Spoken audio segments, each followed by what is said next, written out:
Last time I talked to you was right after the Brad Pickett fight, which was your last fight. That happened right in downtown Sacramento. Yeah, man. Right here is the first fight in the new arena, and that new arena meant a lot to our team, man. It was, to our community. It was almost, not going to happen. The governor or the mayor at the time, KJ, had to really fight to get the team to stay, and so because he fought, he got these local investors and everything else. That new arena was built, so I had to have my last fight on national television, and it was at the new arena, which meant a lot to our city. So it was cool, man. First time the UFC was there, and I got a big W, and it was my adios to the MMA scene. The adios, the farewell fight, and to think about it, like to put it in perspective, what you've meant to MMA as a whole worldwide, being I don't know if you would call it a trendsetter, a trailblazer, a pioneer, but you're one of those guys that helped the sport in so many ways. And your nickname was the California Kid. That was your fight name. And to have your farewell fight in your home state of California, inside, you had all the confidence in the world going into that fight, huh? Yeah, and that was always my favorite fights, win, lose, or draw. We're here in Sacramento. And if not in Sacramento, then San Diego or L.A. California is my spot. Born in Santa Barbara, raised in Sacramento, and I claim the whole state. So being here and having that final fight here was awesome. The energy was crazy. Like, had to try not to get teared up during the pre-show for it, and went out and had a great fight. So when Buffer when he does his little world famous turn and he points at you and he says, the California Kid, Urijah Faber. I can imagine the emotions going through you. You probably had tons of friends and family there from the Golden State. And when it's go time and something like that, does everything else just leave your mind? Is the focus there, or you're just there and or do you remember your game plan, or does it all go out the window at that point? The best way, people ask about the steps of fight day, and for me, it kind of changed over time, but not too much. The whole day is about trying to relax and not thinking about the fight the whole day. You get some food in you, enjoy yourself, then you report to the arena, then it gets real, then you try to relax in the room, then it's an hour and a half out, and it's time to go. Get your warm-up in, so you're thinking about specific things you're doing. Then the walk to the cage. The walk to the cage is like the only time you're going to feel like a rock star in your life, really. It's like, everybody's looking at you. The energy's pointed towards you, and the actual closing of the gate and time to go is a very surreal time. That's kind of when you get into a different space. You're gonna fight someone with elbows and knees. We don't even do that in practice. Really try to kill each other, right? So, and then Bruce Buffer. There's only so many times when you have that dude yelling your name and getting you all pumped up. So it's like the hair on the back of your neck standing up, and just ready for battle, super focused. And game plan is something that you have to train in your instincts. It's not a thought process. It's train so much that you go out and just do. And you do, and that's what I wanted to talk to you about. And guys, in case you're wondering, you've heard the California Kid. You've heard me say that already, but we're very blessed and humbled to be invited into Team Alpha Male's home here at Urijah Faber's Ultimate Fitness in the capital of the Golden State of California, Sacramento. I've spent a lot of time in the city of Sacramento, the state of California, being a resident of right next door in the state of Nevada.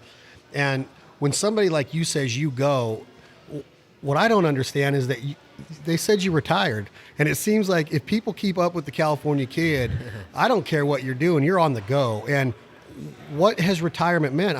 You're way busier now than you've ever been, it seems. Yeah, retirement has meant more hard work, less punches to the head. That's basically it.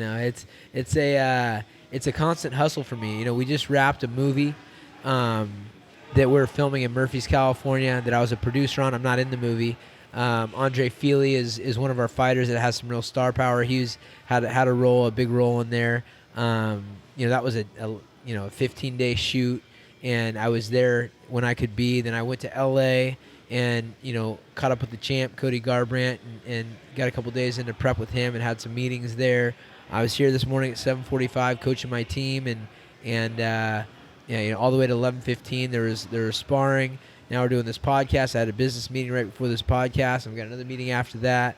I'm just going. This weekend I flew on Mountain Lion Aviation, 20-minute flight up to Tahoe, and got to kick back and relax with some of our sponsors and talk about the next big plans for the team and stuff like that at Mountain Lion Aviation.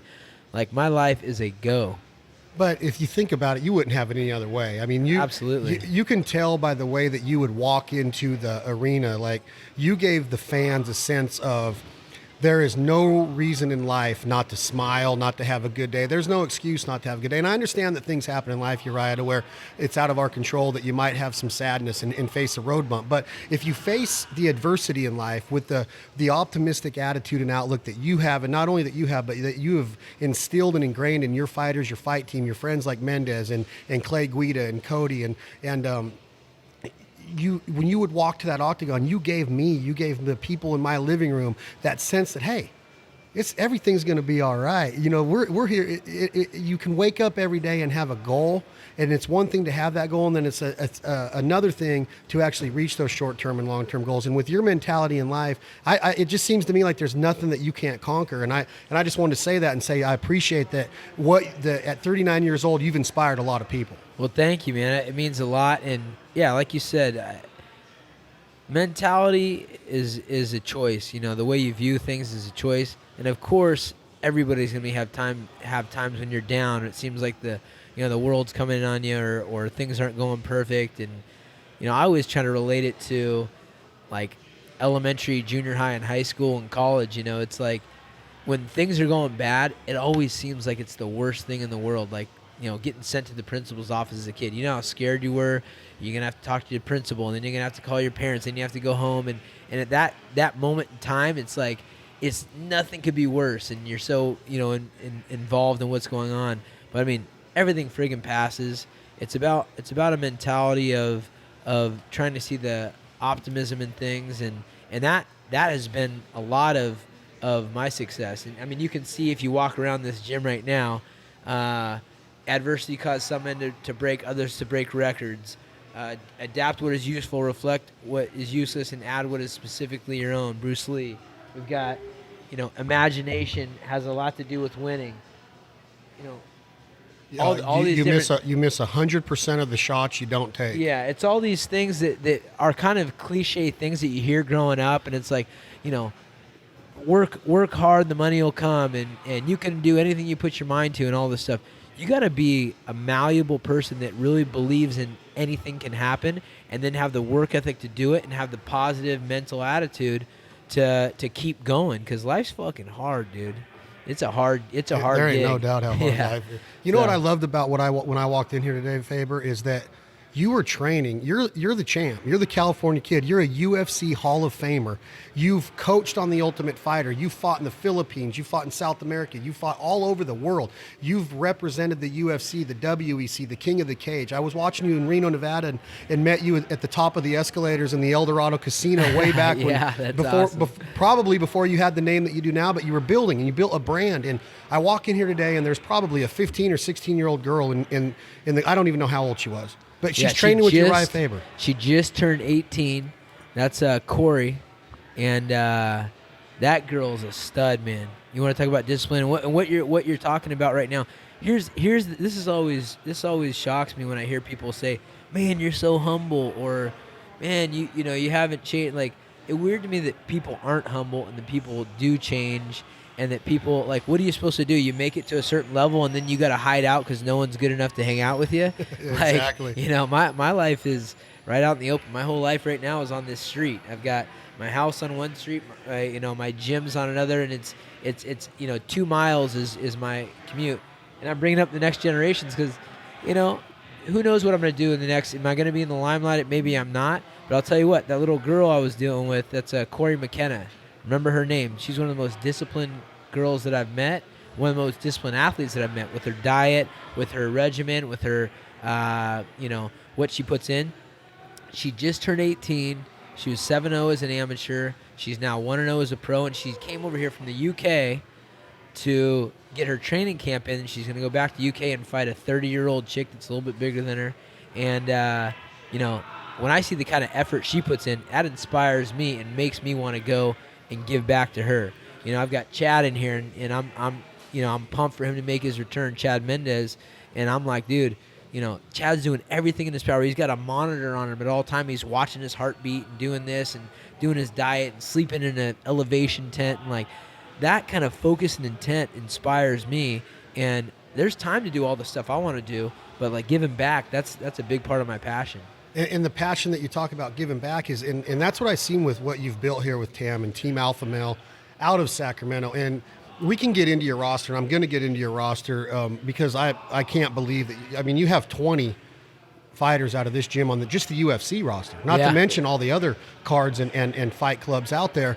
When one of your fighters gets their hand raised, everybody in this gym wins. And when somebody loses, everybody picks that fighter up because they know that you got to come back, because everybody in fighting loses. It doesn't happen very often where you go undefeated. If you fight long enough, you're going to have your day where you get knocked the heck out. Yeah, if you go out undefeated, you probably quit too early. Yeah, exactly. And what I see with Alpha Male is that you have instilled this ideology in your fighters, including this 18-year-old girl, Cody McKenna, who's coming up. Everybody remember that name.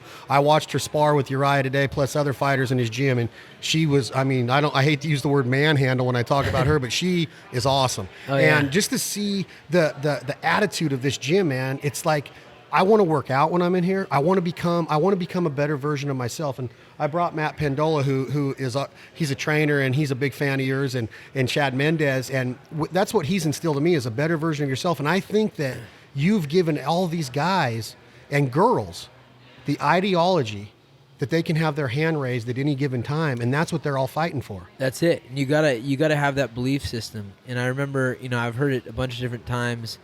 It's very easy for somebody to think that things are impossible until they've seen them. And some guys, doesn't matter if they've seen it or not, they believe in the impossible. I think that's that little edge that you have is, you have to be so unrealistic that you can accomplish unrealistic things.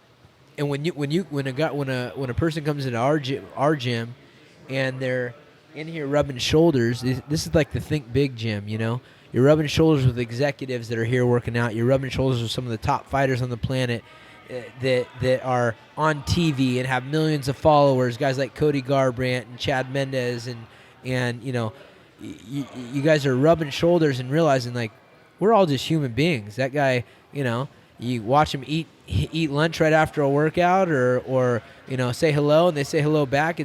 That's the way it should be. We're all here to do big things and accomplish and realize that we're all on the same playing field. You just decide where you want to go and where you want to be, and you don't stop doing it until then. So I like this gym as a Think Big place, because everybody gets treated equally here, but you're around some really impressive people that you might think, oh man, that person's just a down-to-earth, humble guy. It's like, heck yeah, that's the real world. And the other part of the real world, and what you're saying and why you're talking, and I'm seeing how much passion you're talking with, is that Urijah Faber and Chad Mendes and No Love, and believe it or not, y'all were that was you at one time. Oh yeah. When I would walk into a gym 15, 20 years ago and I'd see this little skinny kid named Urijah, I could have very easily said, hey, who the hell's this guy? And now Look at you 15 years later, one of the top fighting careers of all time in mixed martial arts, a guy that's opened so many doors. And I think that with that mentality, that those guys can look at you and go, that's impossible to reach. But they don't when they're in this gym, because that's reachable in this gym. Absolutely. And that's something I learned a long time ago through, and I talk about this in my book also, when I give speeches to corporations or groups, I'm always talking about the Think Big process and how that had to change for me. I went through, and this is one of my favorite stories because it rang so true. My mom has always been a motivational person. I have it in the kids area now in our daycare area at the gym, where it says, dream impossible dreams. When those dreams come true, make the next ones more impossible. I used to look at that every day at our fridge. It was always on the fridge at the magnet. And my mom used to have us write down goals and write down things that we wanted out of life, etc. And I remember writing down in high school and writing down in college all my goals, but for some weird reason, I never put down to be a state champion. I was doing extra stuff. I was doing, and I got up one morning and I ran. I talk about this in my book also. I ran to school, and I didn't plan exactly. I didn't know how far it was exactly. I didn't know how fast I'd run exactly. I didn't know, what, how hot I would get after I go. I just knew it was going to take a long time. It was pretty far, and I wanted to do it because it was going to give me the edge. And I woke up in the morning, 4:15, tested the air, and put on all these clothes because it was going to be hot, and I just started running. And then, 5 minutes into it, off comes the first layer.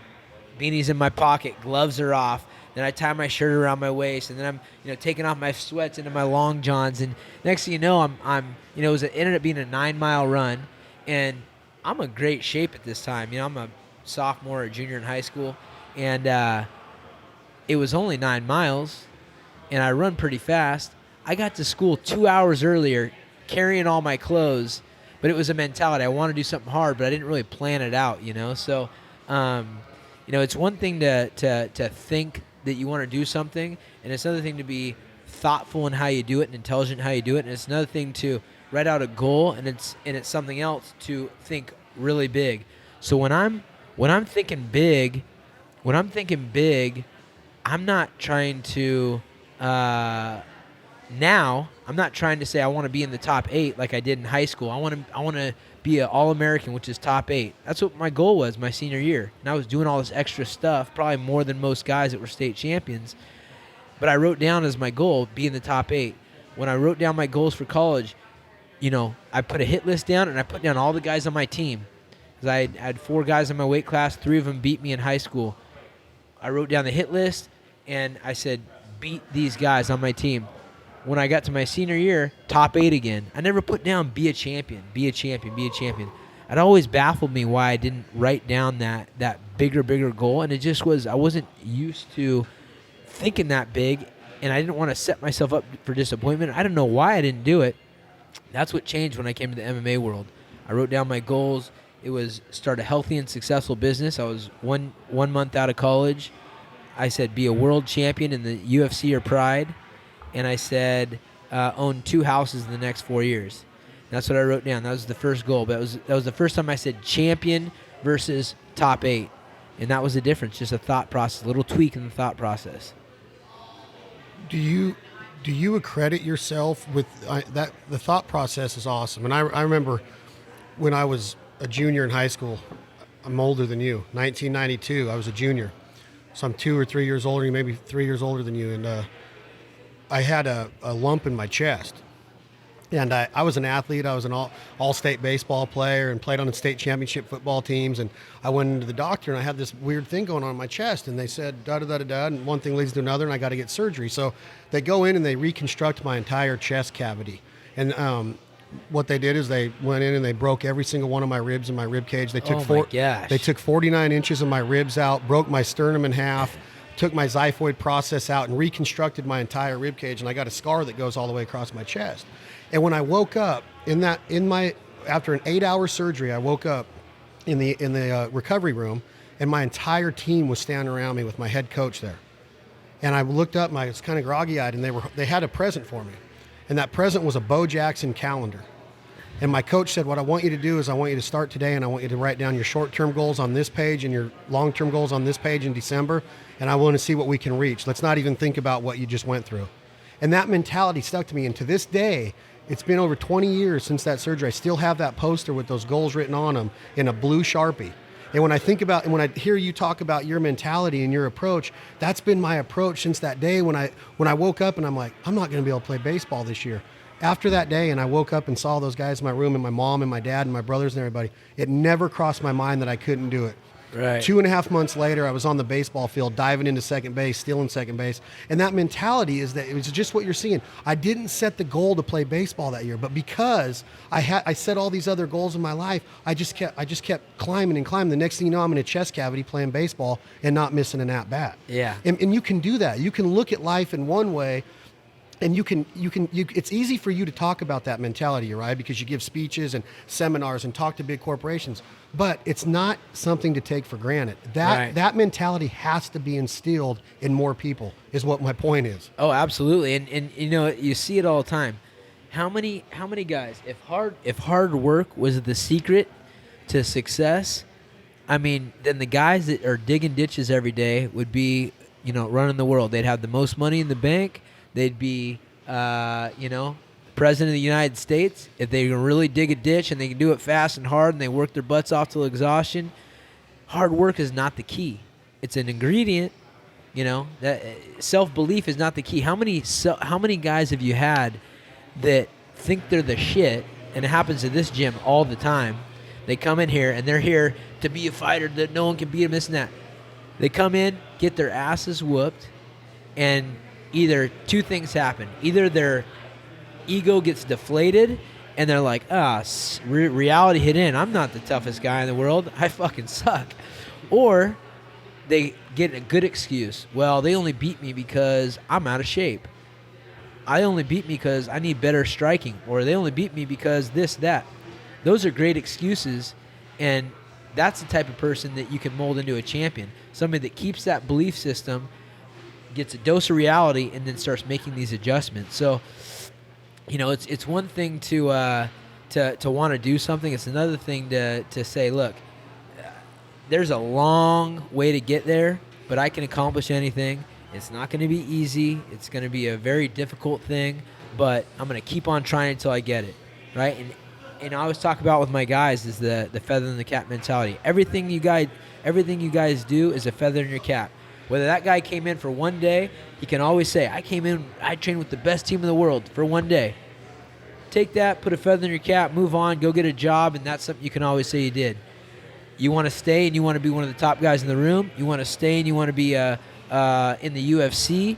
You know, each level of that becomes something you can be proud of. I love you that. want to be somebody that's a professional fighter? Sure. You want to get in the UFC? Sure. You want to be a top contender? Sure. You want to be a champion? Sure. You want to go down in the Hall of Fame?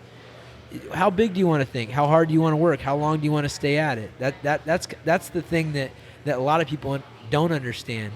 You know, and I know because I wasn't the best wrestler in high school. I wasn't the best wrestler in college, but I was one of the best fighters on the planet. But what I've seen since I've met you is that you do have an eye for talent, but that's not the most important thing that you have an eye for. You have an eye for heart, humility. You don't put up with you're not going to have somebody in this gym that thinks they're bigger than this gym or bigger than the UFC or bigger than this lifestyle that we have. And we're sitting right next to a guy right now that's not only proven himself time and time again, but when you told me something one time, Urijah, that you met Mendes a long time ago, and kind of, I don't know if you recruited him, but give me a little bit of that background, and what did you see in Mendes from day one? So first off, I unsuccessfully recruited Chad to UC Davis, yes. Which is actually, you know, in some ways I feel like Chad, you know, felt like, hey, I wish I would have gone to Davis because we had a real camaraderie at UC Davis that we later had with this team that he felt a part of. I was like, man, that would have been cool to have that in college. But also, Cal Poly's a really fun place to be. So I get that. That was the kicker right there. That was the kicker. Beach life. And if you know Chad Mendes, you know this guy loves life and loves to have a good time. So I actually recruited him when I was coaching at UC Davis, and he was a junior or senior in high school, and he took a trip down to Davis and then ended up going to Cal Poly. But every single summer, we worked at these wrestling camps, and Chad is the only guy. I'm a rough and tumble guy, especially because I got, you know, a late start in wrestling. I had to be a thug, you know, hard head checks and like aggressive and stuff like that. And when I first started fighting, Chad was one of the only guys I could get to go with me. I had other guys that were all technicians that were, you know, I won't mention any names, but wouldn't go with me because, you know, I needed a push, and I was just starting the fight game, and he was just starting his college career. So we always, you know, had that kinship. He used my fake ID. I mean, he used my ID as his fake ID because we looked real similar. That's a great story as well. And so the thing I saw with Chad is first off, attention to detail. He's obviously somebody who's very disciplined and a gifted athlete, but a self-belief. I remember going with him, and he was a freshman in college, and I must have been a year out of college. And I'm strong for my size, but Chad is really strong for his size. It's abnormal. Like, he feels like this table if you get a chance to put your hands on him. And I remember wrestling with him and him saying, "Man, you're so strong." He said that to me, like, you're abnormally strong. And I didn't say anything to him, but I was thinking, this guy's fucking strong. You know? That's when he was a freshman in college. So we kept that kinship every summer. And you know, when I go to Cal Poly, you know, we'd see each other and built a relationship like that. And then the last year, you know, I told him, like, "Hey, dude, time to live the dream. Finish out this year and pack your bags." And that's exactly what he did. Yep. Day after graduation, threw all my stuff in a U-Haul and moved up to Sacramento. Yeah, moved into my house. Yep. Stayed in one of the spare rooms. That took a big trust. I mean, you trusted Urijah. That course. there was you had belief already in the system. Yeah. I mean, I saw the success that he was having as a fighter. You know, the sport was on the rise, and you know, I'd been competing my entire life. Like, I started swimming, I think, at like 4 years old. Then I jumped right into wrestling at 5. Wrestled every single year from 5 all the way up through college. And I was like, man, I want to keep competing. You know, Faber thinks I'll be good at this. I'm like, I'm going to give it a try, at least for a couple years. You know, if I absolutely suck at it and I'm just getting my butt kicked, I'll go get a job. But, you know, I'm going to continue to keep competing and see how it goes, and ended up being really good at it. So I just started living the dream, as Faber would say, and you know, just fell in love with the sport and just went with it. So it was a good. It's been a good ride. Good ride. I would say that, you know, getting into some specifics, the thing I would start with first is last week I had a barbecue champion, Chad Ward, who you were with in Kansas at the World Turkey Championships, and your fight announcement. Let's not get past that. You got a fight coming up July 14th, Boise, Idaho. Yep. It's your return fight after about a 2-year layoff, or a year and a half layoff. I was talking to Urijah about the mentality of Team Alpha Male and the fan base that he's built.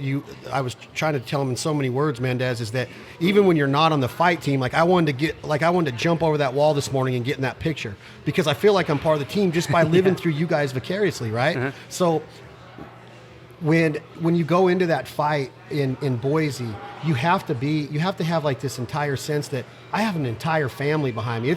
This fighting is an individual sport. It's known as an individual sport, right? For sure. So is wrestling. But it's not an individual sport coming out of this gym, right? No, not at all. I mean, and coming off the wrestling background that I have, it's the same thing. You train with a team. You have a family. I mean, everybody becomes so close because you guys are going through hell. You're grinding on the daily. Same thing here in the fight gym. And, you know, you just get so close with everyone. But, yeah, you're the one stepping in the cage, but you just feel like you have everyone right there, you know, on your back with you. And it's, you know, it's something that it's just tough to explain. Like, you kill yourself day in and day out in the gym with these guys. You're beating the crap out of each other. Sometimes you cut each other. Sometimes, you know, things get injured, you know, but that's just part of the game. But, yeah, I mean, the family, the camaraderie, we all love each other. I mean, it's something that I'm super blessed to be a part of, and I'm thankful Faber brought me into this world. Yeah, it's cool. I remember one time after Chad, he had the first fight to Aldo, and he was having a great fight and got caught with a knee. And you know, in the aftermath of that fight, you know, he repeated something that I always say is like, you know, when I've had tough losses, it's like, you know, life's good. I'm gonna go home, hang out with my buddies, I'm gonna have a good time. Family still loves me, etc.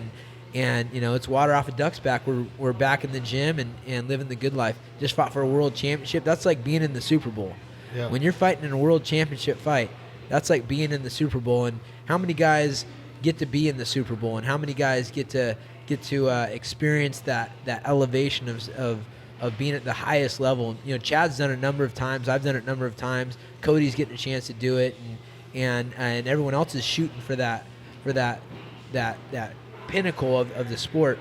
But it's a tough way to make a living.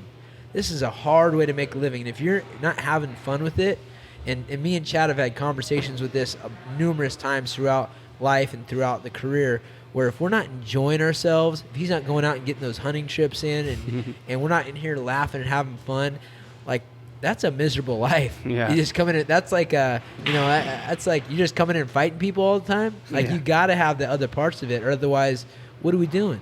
Yeah. See, this is the kind of things that are so important to behind the scenes documentaries, of being able to get to know you guys, because from the outside looking in, that's what it looks like. It looks like you guys come in here and beat the living piss out of each other every day, and then go and fight, and then leave that fight, and then go train again, and then fight again. But in reality, and it's neater today with social media, because you can follow what you guys get to do. And if you're not surfing, or if you're not speaking, or if you're not hunting, or if you're not fishing, you guys are training, and there's that huge part of this life that you've given back to the sport, and the sport has given back to you guys in so many different ways. A lot of your livelihood, a lot of your hunting success is because of your fight game. You've brought your fight passion into the outdoors, and now you have tons of companies that entrust in your personality, your face, your humility to represent their brands. And Urijah flew the flags of so many brands during his fight career. He owns his own brands now, and you own your own brand. And I think that mentality that you guys keep talking about, you guys say it with a grain of salt,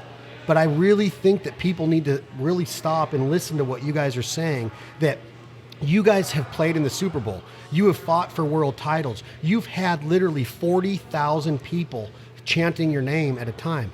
That shit does not happen to everybody in the world, guys. It doesn't. And you guys just sit across the table from me, like, with your arms folded, like, hey, man. And that's what I love about you two, is that there's so much humility. And Urijah said it at the beginning of the talk, Mendes, is that, what are you going to do? Just go into a hole in a cave and not open up? Because you're damned if you do and you're damned if you don't when you get your guys' success. Because here's what it is. Oh, yeah. If Urijah Faber and Chad Mendes go into a room and they don't say anything, they're cocky.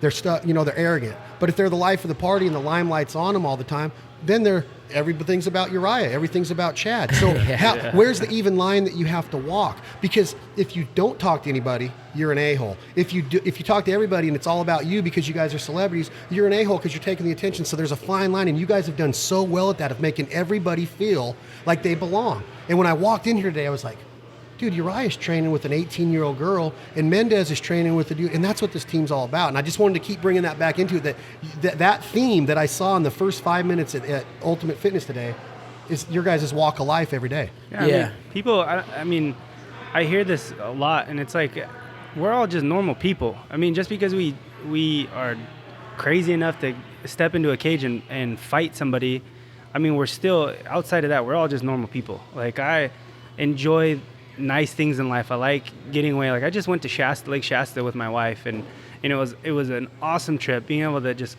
disconnect. We were out of service, we were off the grid, and just fished and hung out in the sun and relaxed. And it was, those are the types of things that I live my life for, like being with someone that I love, like spending time and doing things in the outdoors.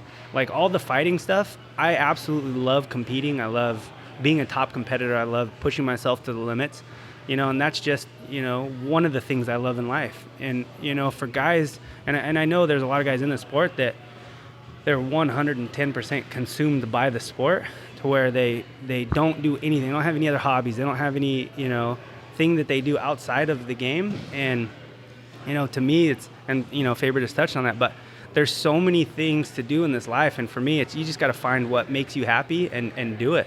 I mean, the fighting is definitely a springboard to, the next platform of your life. And Faber's kind of talked about this before with me, but, there's different stages of life. Like, for me, it was, wrestling as a little kid, trying to be a state champion in high school, going from high school to get recruited to college to wrestle there. And then from college, transforming into a fighter and trying to be the best fighter that I can be. And then, growing my outdoor business and later in life, transforming into that world. So, everything just has its platform, and one thing's a springboard into the next. And I think we talked about this last time on the or before on the podcast. And, it's just, there's so many positive things in life, but people just forget that, we're just normal people. Like, we're just trying to live life too, and have fun and enjoy it. It's a short ride. So, big time. Yeah. Yeah. And I like what Chad's talking about also is the diversity of life. You got to have some of that. Doesn't mean that you can't prepare, utmost. And I talk to the guys all the time in practice, starting a practice with a good energy, that's a choice. Bringing yourself good energy, having good energy with the other people, that's a choice. And that helps in a room. Secondly, we end practice with a conversation. those conversations can be more valuable sometimes than the entire day of practice if something clicks for someone. You cover a bunch of different things. The most important thing is self-belief. Like, and I always talk about this, and I think it got misinterpreted one time when I was talking to Conor McGregor. Like, Chad and I grew up in a lot different environments. Like, Chad's dad started him wrestling when he was what? How old were 5? 5 years old. A life of regimen. You can see pictures of Chad Mendes, little tiny Chad Mendes with all these trophies surrounded and a six-pack.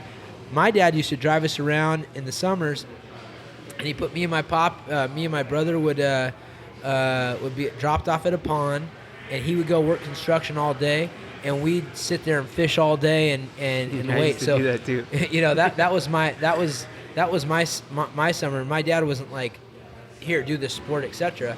It was like, you know, we're along for the ride. So I didn't start wrestling and doing that kind of stuff until I was maybe 13, 14 years old. And I was getting my butt whipped by guys like Chad that had been, you know, going since they're little kids. And Chad, on the other hand, he'd been getting pushed since he was a little guy.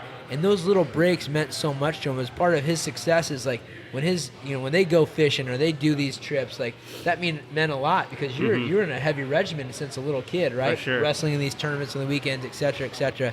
So when I had to start wrestling, I had to play catch up, or else I was going to continue to get my butt whooped by these studs, you know. So didn't quite close the gap in the wrestling arena with Chad, but that kind of took, for me, my mental stability. I needed to be doing like a little bit more and probably overtraining a lot of times, you know, in the wrestling world and the fight world to close some of those gaps, and then I had to tone it down. And Chad has got to take those breaks and get himself refreshed and enjoy that space, and then hit hard regimen practice, you know, on a schedule. And the most important thing about that is, this is what he needs mentally, this is what I need mentally, and every single person's different. But the most important thing is that you believe in what you're doing and you believe that you can. That's the key. As long as you've got that intact, everything else is gravy.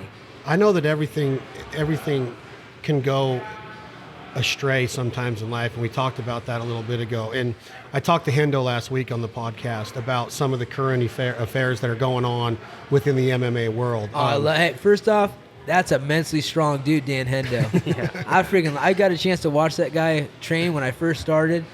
Guy's a savage, and if you just learn about his mentality, that guy's got a friggin' mentality. That's how I always compared Chad. I'm like, Chad, when you look at Dan Henderson, that guy on his wrestling knowledge and mentality and athleticism alone, there's a very, very minute person that will ever be able to beat that guy up, and he's always in a fight, you know. Any weight class, amazing. Yeah, it's incredible. And he said, and if you listen to the podcast, he says the same thing about you. Said he was a Urijah Faber fan, a Chad Mendes fan since day one. Loved the mentality. You can listen to it. I mean, really cool. It's out there. He's always rocking fins and feathers. Yeah, I love stuff that. too. I keep sending Chad snapshots of it. Yeah, he loves supporting. The way that he put it was, he was a pioneer of the sport, and he represented the MMA lifestyle, not just in America, but all over the world. And he was in Pride. He was in Strikeforce. He did. He's not embarrassed, but he's ashamed of some of the things that are going on in the game. Do you have that with the way you've represented yourself? Does it piss you off when you see something like happened in Cleveland a couple months ago with Conor and the guys? Does stuff like that put a black eye on the sport? And how fast does a company like the UFC recover from something like that? In my mind, it doesn't really. Here's the thing. There's individuals in every single sport that I mean, you can't judge the whole litter by certain things that happen. And for me, you know, we're dealing with personalities. I actually love that we have these different personalities, and I love that people are really representing who they are. Conor's a loyal. That's a good point. I like that. Conor's a loyal guy. Nick and Nate Diaz are a loyal guys. You know, they have their things that makes them them. As long as it's not fake, I don't like fakeness. Like when people are doing things just because, I don't like that. But if that's who you are and you wear it like that, so be it. Deal with the consequences, whatever it is. This is the real world. It's a reminder that this is the real world, and we're dealing with individuals. And you know, all high water raises all ships. They say, right? The high water raises all ships. in the end of the day, there's more awareness on the sport, and there'll be highlights for guys like Chad Mendes who have a level head and have legit things going because of things like that. So it is what it is. We're all individuals. So let me ask you this specifically, Urijah Faber.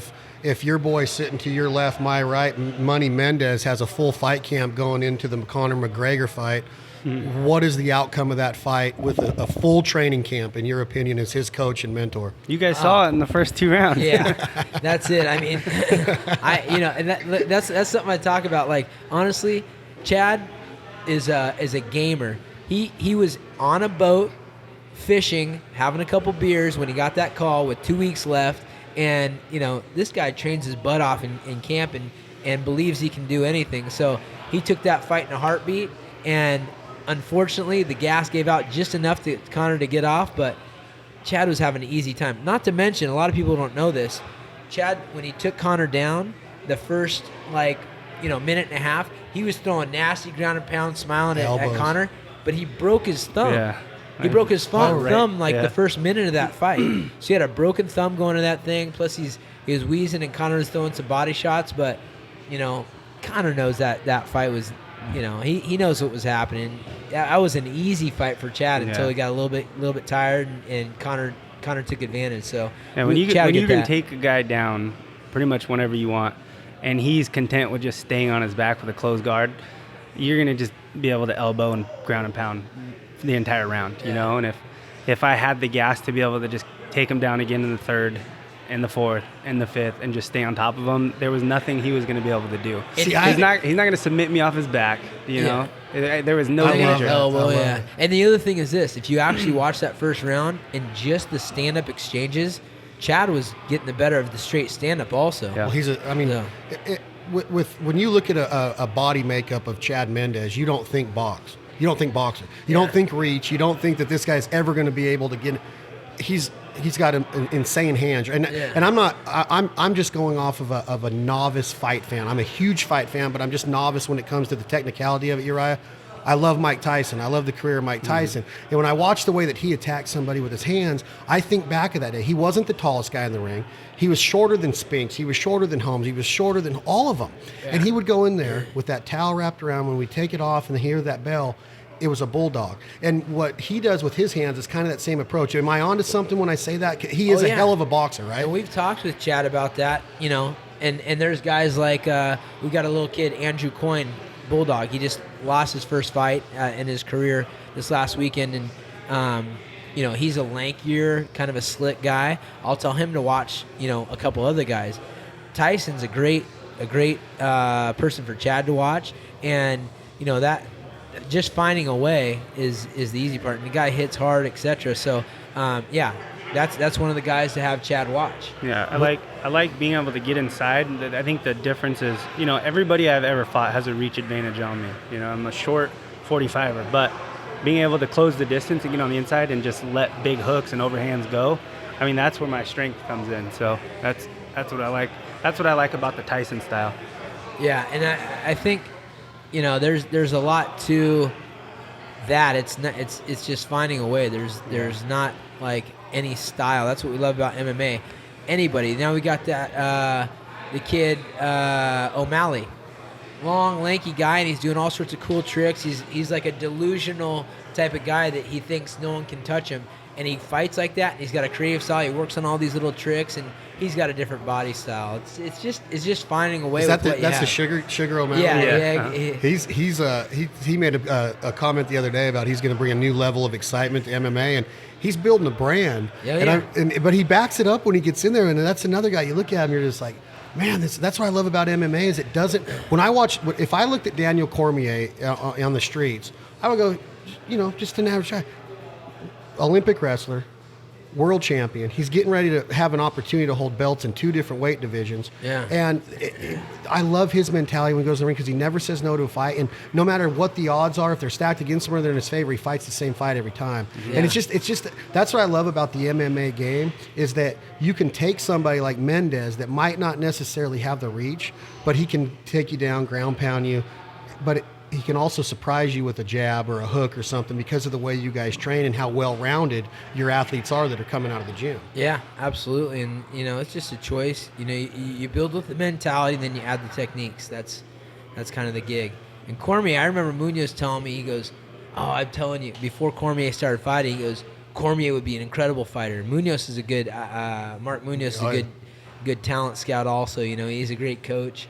And he saw Cormier from a mile away and was like, just like I did with Chad, I'm like, dude, no one's going to beat up Chad, That's how he was with Cormier. So, yeah, it's good to see the transition of these guys. I liked how you describe Hendo, that there's only a minute portion of the population in the world that could beat that guy on out. any given day. He could be woke up in the middle of the night and have one arm and still beat the shit out of 99% of the people. The mentality alone. Do you owe him money or something? Or are you just saying it's like... That guy said, I'm going to tell you, the first time I trained, we used to have these camps. Our manager, Mike Roberts, he was like a super fan, so he'd get Randy Couture and Quentin Rampage Jackson and Tito Ortiz and Frank Trigg, and he'd get camps held out here with us, James Irvin and Scott Smith. So we do these camps, and I remember Hendo came down from one of them in 2003 or 2004, I think 2004, and we trained this little jiu-jitsu place, Casio Warnex at the time, and I remember, watching Dan, and Dan looks exactly the same now as he did, 15 years ago, and he's sitting there and all tired, and he got just had some good rounds. And I'm talking to his boy that it was a Greco-Roman competitor who's a 30 or a 45 pounder. What's his name? Out in Temecula. His Greco buddy. I forget. Anyways, so we're talking. I'm trying to get some edge. Hendo's already got this big name and pride, and he's fought in the UFC and all this stuff. And I said, hey. How much is Henderson running for his regimen? Is he doing sprints? Is he doing distance? What? Blah, blah, blah. This is like 2004. And he looked at me and he said, man, Hendo hasn't run in 13 years. And I thought it was the funniest thing because the guys, it just goes to show you, man, it's the mentality and everyone has their different ways of training, just like talked about Chad and the difference in mine and Chad's kind of like upbringing and stuff like that. He goes, man, he hasn't ran in 13 years. And I was like, really?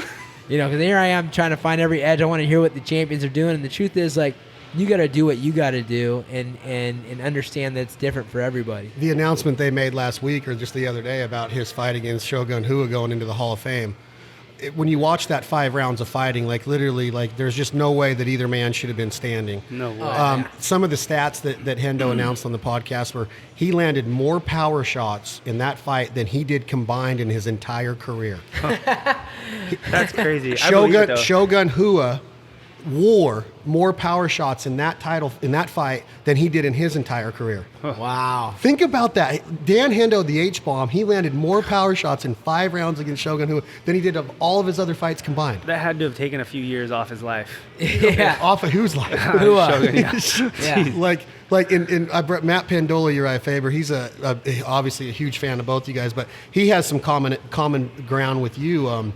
Joey Gilbert, a boxer that was on the Contender Series with Sylvester Stallone and Sugar Ray Leonard, is out of Reno, Nevada, and he's trained with the Mendeses and knew you. And Matt was his trainer back in the day, back in the fight game. And Matt and I were having a conversation about exactly what you've been talking about, your mentality and the better version of you every day. And I think that it's when you talk about that, do you consider yourself a life coach? Because I understand that you're the owner of this gym, right? But are you a life coach or are you just a technical coach for these kids? And Mendes isn't even a kid anymore. He's in his early 30s and he's still listening to you on a daily basis. What is your job? I would say even if he doesn't think so, but Faber is definitely a life coach. I know there's a lot of us, me included, all the way back to when I first met Urijah. Urijah was someone that I looked up to, and I know a lot of these guys have and still do. Everyone, they see his positivity, they see his mindset in the world of business. Trying to succeed, always trying to improve in the fight game. Like that's something that wears off on all of us, and we see that, and we want to be just like that. So, Even if he doesn't think so, yes, Faber is a life coach. Well, thanks, Chad. Yeah, and I mean, I learn as somebody that I mean, I really do enjoy mentoring these guys, and not even the technical side.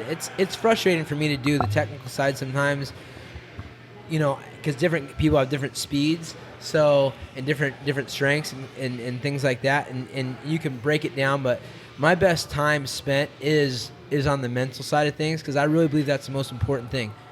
When there's time to add techniques, obviously I love to do that stuff, and we've got probably 12 coaches associated with this team that have different strengths, different weaknesses, whether it's MMA or whatever it is. And the truth is, that important part of coaching a lot of times is overlooked. And I remember we had a coach in here that I brought him in for about a year and a half, or a little less than that, actually, a year and a couple months. And he did not understand that. There was like showed some great technique, but almost like this is what pimps do. This is what abusive relationships do. This is what bad coaches do. They make you think you cannot without them. It's an insecurity thing on the coaching side. For me, as somebody who's a mentor, and you could say life coach or whatever, all I'm trying to instill in these guys is, yes, you can. Yes, you can. Doesn't matter if I'm here. I had this conversation with Andre Feely, who's like quick to give thanks. Like, I couldn't have done it without you. I would not be where I'm at without you, or without this person, without that person. I'm like, yeah, you would have. You guys, everybody can do anything. You just have to believe that you can, and it's not because of me, or it's not because of that person, not because of this person. It's because of an internal belief and a work ethic and a mindset that, yes, I can, yes, I will. I have more to learn. I'm open to take more information in. All that kind of stuff is what needs to be, illustrated. And then life coach, it's, you don't want to be a life coach where you tell exactly what I'm telling you what to do. It's more of like, hey, here's a mindset. Hey, Chad, what do you love to do? How can we parlay this in the next thing? It's not like, this is what you're going to do. You're going to do this, that, and this, the other thing. I don't like to tell people what to do. I like to make them think big and realize their potential. So, yeah, I would say that's a big part of it. But, I had the benefit of having that with my coaches. Coach Lenny Zaleski was a descendant of Dan Gable's coaching. Mark Munoz was a guy I coached alongside but learned a lot from. He came from John Smith, two of the most successful wrestlers and the two of the most successful coaches of all time in the U.S. Olympic champions, national champions, world champions, and then they've been able to pass that on. It's not because of the technique. There's a million techniques out there. It's because of the mentality. And when you say mentality, do you ever take your mentality in what you do now and make predictions? And I'm going into something here because when you watch Chad fight McGregor in those first two rounds, and you knew what was getting ready to go down if he had and what would have happened if he had a full camp, is the mentality just got to be stick to the game plan? Like, what does No Love do against Dillashaw on the second fight? What does Mendes do not being in a live octagon? Is his mentality going to be ready, set, go right from the beginning? Is he going to be ready when he walks in there, Urijah? And is that because of this belief system that this gym instills in your fighters? Or how does that work? Is it an individuality in that as well? There's individuality, obviously. And TJ, I know TJ. I lived with TJ. He lived in my house with me. He lived, one house over for years. Saw him in the gym, etc. Cody, same thing. These guys all have championship mentalities. So then it becomes, there's a little bit of luck in this game, unfortunately. There is a lot of training regimen and having a game plan, but you have to really truly believe that you can, and then also understand that it's not going to be easy. One of the best conversations I've had with Chad was after he fought Jose Aldo in one of the best fights of all time, in my opinion. And I watched that fight the other day again, and seeing, the chess match that was happening, seeing one guy get knocked down and then having to recover, then the other guy getting knocked down and having to recover, and shooting takedowns and getting the takedown and then losing a takedown, like those kind of fights, that's the kind of fight that you get to take with you the rest of your life and learn from it, and it becomes something that is part of you and something that you can, be proud of for the rest of your life, win, lose, or draw. And I talked to Chad afterwards. I was like, man, that was the best, I'd seen Chad perform.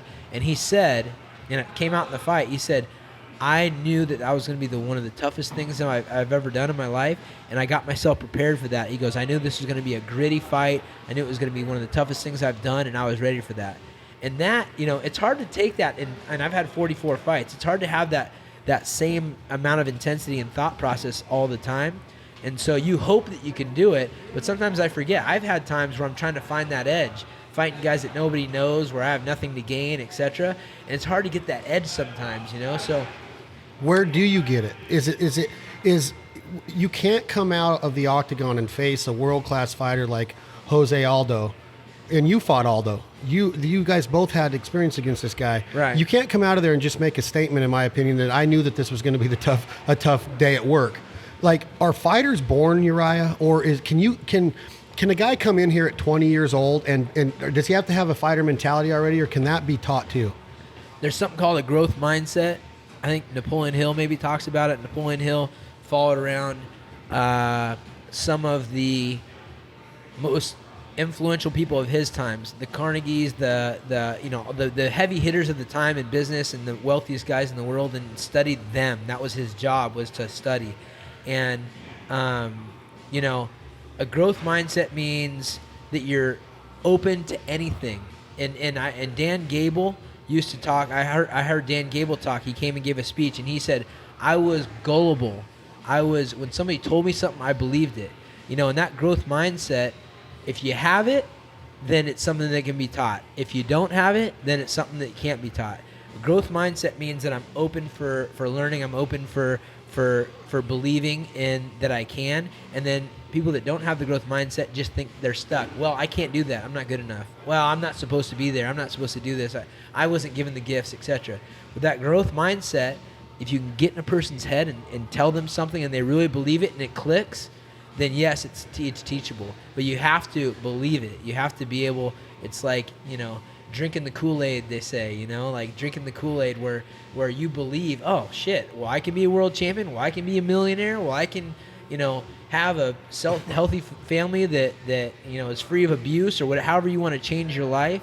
That growth mindset is something that makes anything teachable, but you have to have it, and you can't teach that. You have to say, look, if I tell you something, as long as you believe it and you work at it, you can do it. Some people will be like, no, I can't. There you go. Well, then you probably can. Yeah. Matt, tell them the quote that's on your wall about if you can, you can. Yeah, what's you believe. What's it's the on quote? here twice. Ronnie Lott said it, and someone else said it. Mm-hmm. It says whether you think you can or you think you can't, you're correct. You're probably right. Yeah. And Matt, when we walked in here and I showed Matt the quotes, because Matt's gym has these quotes, some of the same ones on his wall.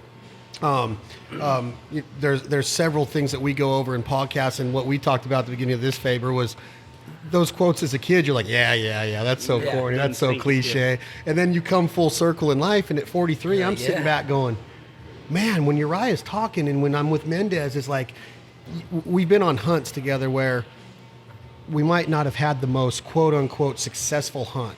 Right. But me and him are already on the same page that the success already started when the truck pulled up that morning. Journey. Right? Mm-hmm. You know what I'm saying? That's what life is to me, is that if you close yourself off to that mentality or that thinking process or ideology that, man, we didn't kill him today or I didn't win today. If you leave this gym every day and you say to yourself, I learned something today. I was motivated today. Urijah said something that clicked in my mind. And what I call it, and I don't know if I term this or coin this or whatever, but I call it the open door mentality. Not that every door is open, but you can open doors or kick doors down or open a door just by listening. Having that open-minded mentality, that being coachable. There is a such thing as being coachable in life. Oh, yeah. There isn't such thing. And that's what I look for in people, and that's who I click with. Is like when you sit back and or somebody says, why do you have a podcast? Well, I like to talk. I like to converse. I like to look people in the face, because I can't, when Chad makes a smart ass joke on a text, like I'll say, I'm going to whip you tomorrow. And then he writes back and goes, I bet you won't. Yeah. Like, I get that, or because whip these nuts. Yeah. See, I've had enough. I know Chad all too well. I've had enough interaction with him that I know what he's doing. But sometimes in text you get misconstrued, right? Yeah. So the art of conversing is why I like doing this. You're good at it, bro. Well, I appreciate it. See, that was another joke. That's Mendes. That's the Mendes. But if you think about the way that most of our society is going, that everything can be done with a click of a button. I can literally go online with a fake name and tell Urijah Faber that he's the world's biggest piece of garbage and not have any responsibility or any altercation or anything. Where it used to be if somebody walked up to you on the playground and said, Urijah, why do you have your hair in cornrows? You could settle it. Now you can literally say anything about anybody that you want. And that mentality that you were just talking about, that I keep an open mind, where before in my career I'd be like, oh my God, they just made fun of me on the internet. And I sit back and go, dude, they got to be paying attention to something if they're making fun of me, right? Yeah. They're paying attention to something. And I've heard it about you. If the haters are going to hate. Okay. Oh yeah. They're going to do it. But that open-minded mentality to me tells me this. I want to give them something to keep hating on, because if that's the words you want to use, if you want to hate on me every day, just keep watching what we're doing. And I think that that's how you controlled your fight career, is that you were an individual in the ring, and now when you take that career in the octagon and you take it into your gym now, I truly think that mentality of, listen, people out there can say whatever they want, but you're going to have to shoulder that in some way or fashion. And you take it a step further. When you lose, how are you going to come back from that loss? And when you win and you get an endorsement deal, how are you going to still be Urijah Faber or Chad Mendes training with the up-and-comers that don't have a name in the sport yet? And whether that thought's all over the place or not, and it could be, what I'm trying to say in a nutshell is that open-minded mentality is a necessity to get through life, in my opinion. And you can sit on the couch and complain all day you want and hate as much as you want to do, but you're never going to win in life if you don't have an open mind or you're willing to learn something. Yeah, that growth mindset. Mm-hmm. Absolutely. And where does it end though, Urijah? Like, where now? You're freaking acting with The Rock now, who's arguably the biggest Hollywood paid actor in Hollywood of all time. I mean, he's breaking record after today's day and age. Tell me real quick about this man. You watch him; he's so inspirational. First of all, I like the guy. I don't know him. I'm not trying to say I like. Everybody likes the guy. Okay, that's how Chad is. There's a couple guys that have that personality that just because you can tell they're genuine and they're nice. And that's what I've experienced with The Rock. And it's funny because the manifest destiny, you think something into existence. For the last 6-7 years, I've been working on the entertainment world, and I said I wanted to get into it. I've had scripts written. I've been learning the business side of entertainment, and I wanted to do that. I went into retirement. Right after that, I talked to my good buddy Rob Hickman, who now seems like family now, but I've only known him for a year and a half or so. He's a producer of the Kickboxer movie. He decided he wanted to bring me on as a producer for the next Kickboxer. Then I have a slate of movies that I've been trying to work on for 7 years. And I got a little team together, and we got the first one funded. We just finished it. And we have the second one funded that are both low budget. I'm not in either of them. I'll be in the third one. But we have 2 low budget movies that one's just finished filming that we're going to edit in the next 3 to 4 months, called Green Fever, that I got Andre Feely in. And the next one's called Devour, which will be a lower budget thriller. And then I got the call to be in the movie Rampage, which is a $130 million film, and in the movie with The Rock, who's the biggest star of all time now because of the day and age we're in, etc. So literally after my month, about a month after I retired, and I've been manifesting this entertainment stuff, hit the Rampage thing. Got my slate of movies, got the first 2 funded, and basically started opening the door in that world. Just manifest destiny, you know what I mean?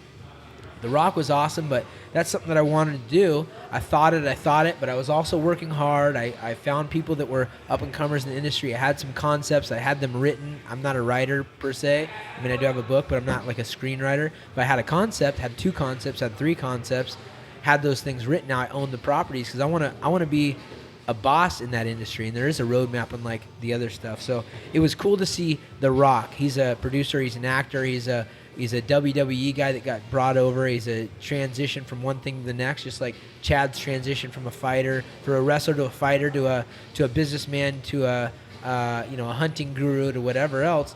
And Feely's got, Andre Feely, he's a crack up. He's got head tattoos and homemade tattoos on his hands. He's missing his front tooth, but he's got his own clothing line, Outcasts and Underdogs. He's got his own music label, and he's rapping, and he just was a big part in his first little movie, and he's on a little win streak. He's going to be fighting for a world championship in his mind, hopefully soon, which you have to believe. So, I love to see these guys. Andre Feely came to me with an ankle monitor and called me yes sir, no sir, like he was the cops, like he was talking to the cops. I'm like, bro, just show up to practice.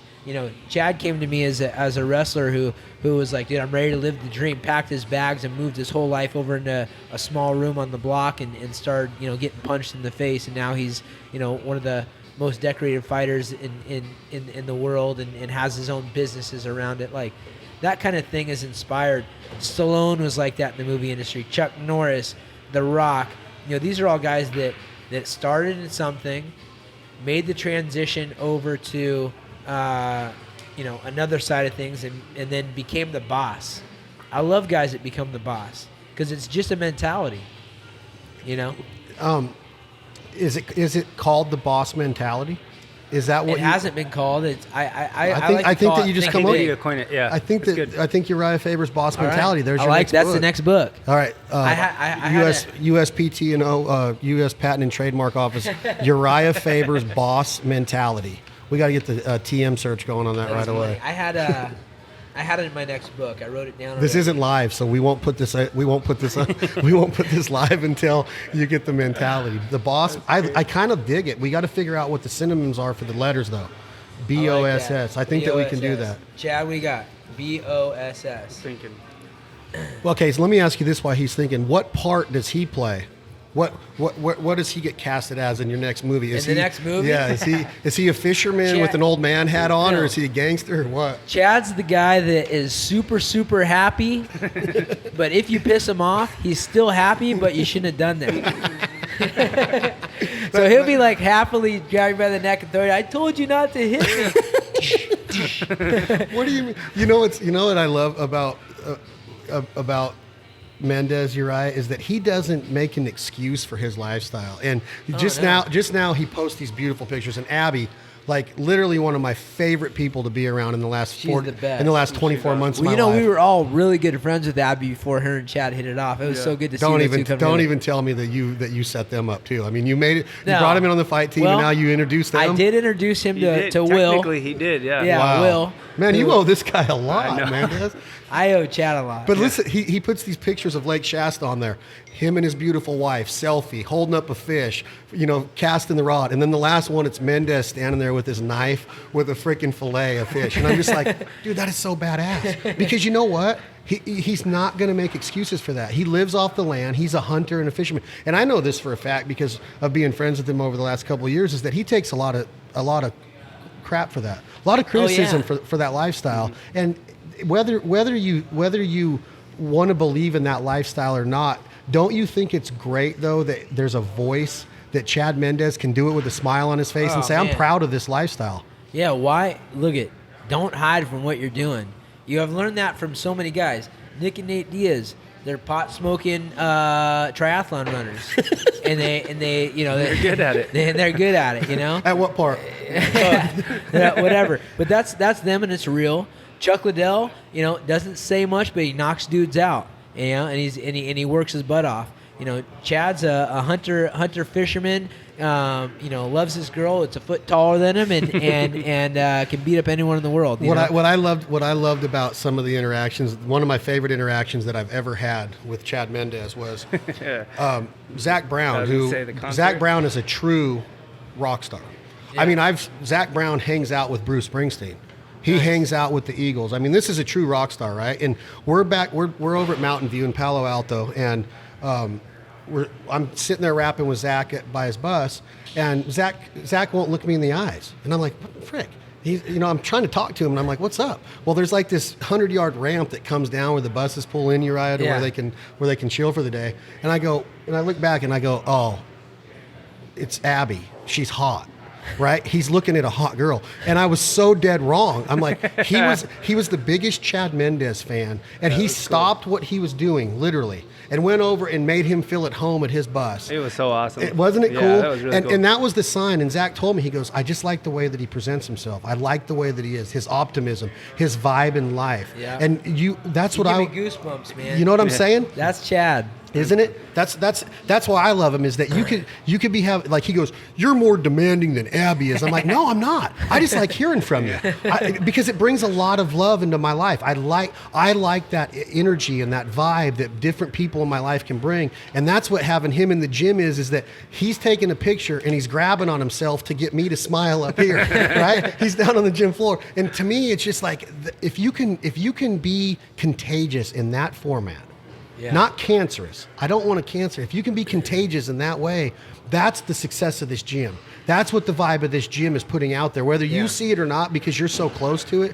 When I talk to people about Team Alpha Male, it's not about the world champions, and it's about that kind of that lifestyle that's coming out here. You got Cody, who's known for being a badass. But what about the mentorship he gives to this kid that is on this book tour with him? Yeah. That mentality is something that is not to be taken for granted, the way that he gives back.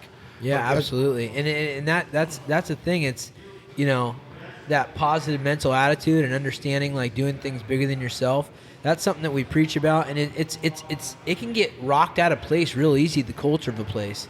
And I've seen it, and I remember, one of the coolest things that I was able to bring from my coach Lenny Zaleski that he bought from Dan Gable was zipping the cancer. How many times have you had somebody that is just trying so hard, or not even trying, but they shake the foundation of what makes everything so cool, and it can throw things out of whack. We've had it on our team where guys have become a cancer, and you have to nip it in the bud as a leadership and have to remind people why we're functioning the way we are. And if it becomes a problem, you have to cut it out. And it's sometimes the hardest things to do. And I'm guilty of letting it linger too long at times. I'm guilty of like not recognizing it fast enough. And it's unfortunate because, the cancer thing can shake a culture of a team or a business or even a hunting trip. You have someone that's like a bummer on the trip, and you're like, oh man, we got to deal with this dude. Sure. Like weather sucks. Yeah, the ducks aren't flying, the fish aren't biting. It really is a mentality,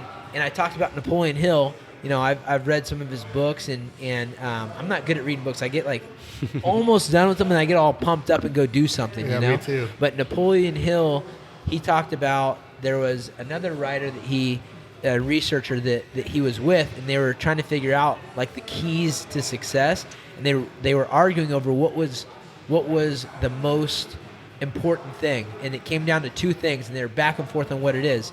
One was definiteness of purpose, knowing what you really want out of life and what you're doing, and the other thing was positive mental attitude. So the definiteness of purpose is knowing what you're going after and what your goal is and what you want.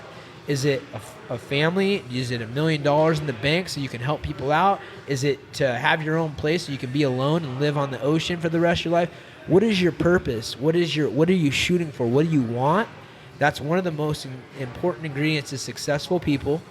And the number two thing, or the number one thing, depending on how you look at it, is the positive mental attitude. Some people are born like that. They say mentality a lot of times is born, that just like the baby that laughs all the time, that's easy, or a difficult baby. And some guys luck out like Chad, and you cannot get the guy down. My dad's like that. You cannot get my dad down. My dad's like a dog. You can forget to feed him, lock him in the garage on accident, kick him when you get home, and he's all excited to have it, see it. And that's something that may be a little bit genetic, but some people need to be mindful of seeing the positive. Maybe it's they overcompensate, and they say some positive things every day that they're thankful for. Maybe they're just happy-go-lucky, and that's the thing. But that positive mental attitude, and then figuring out what it is I'm shooting for, those are two super powerful things. Yeah. And Chad's had that from the beginning.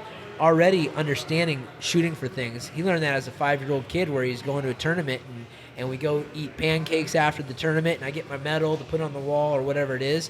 You know what you're shooting for, and then that mentality, is it natural? Is it learned? I think a little bit of both, but guys got to have that. Yeah. When you just a couple quick questions, right? And I know you're going again. I want to say thank you very much for spending the last hour with us. We can go on and on what your achievements are. So let's just talk about some things that maybe some people don't know, like that are not in your circle or your everyday life before you leave us here. And I hope Chad can hang out a little bit. I know you got to train too, Chad. We got Clay Guida coming up. We have Darren Elkins. I love Darren. You guys sang happy birthday to him today. It's his birthday. I think his wife had something secret planned for him. So he might not be able to come back. I stayed a little bit longer to make up for that. It's already 1:30, so if he may not come in, but maybe I'll get Danny Castillo or one of these other guys to hop over here. We're good. Guida's going to come by, but what does Urijah Faber do? I know you surf. I know you vacation. Do you go to the River Cats baseball games? Do you enjoy watching live sports? I like to do anything as long as I'm with good people. I love it. I'm not a massive sports fan outside of mixed martial arts. You know, I was obsessed with martial arts. Before that, I was obsessed with wrestling. Before that, I was obsessed with football. So, you know, I kind of am like living the moment and into what I'm into. I love to go to events with good people, with my girlfriend, with my buddies. That's like Chad. Like, I'm not a massive hunter. Dude, but I was just gonna say this. Yeah. Like Faber's like the master of just, hey, you want to go do this? And be like, yeah, let's go do it. Yeah. Like, you ask him anything, he's like, okay, let's go. Yeah, as long as it's with good people, I'm like, Chad will be like, hey, want to go on this helicopter pig hunt? And I'm like, yeah, you going to be there? Yeah, let's go do it. Yeah, you know, that kind of thing. That's So cool. I'm about being with good people. I love great weather and the beach. I love business because I feel like I'm doing stuff. I don't think I've cashed a check in maybe 10 years or answered the mail or paid a bill.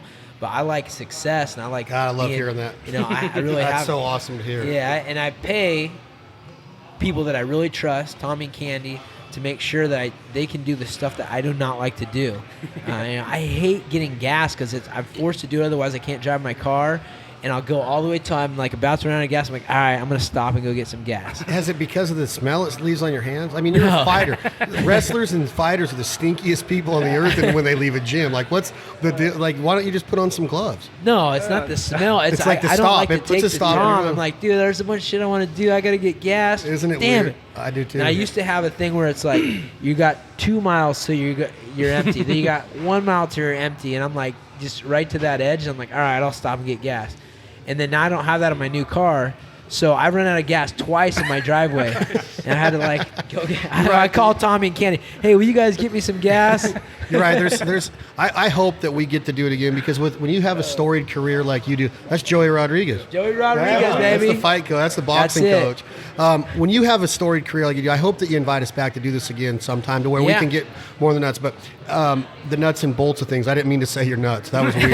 Like Mendes nuts. is looking at me like. Yeah, I love that. So I walk up to you and I'm wearing I'm a waiter and I got welcome to Makuni on my shirt. Makuni is. Go ahead and tell everybody what is this place. Oh, it's the best sushi on the planet. Okay. It's so good. Hands down. Okay, now I say, what would you like, Mr. Faber?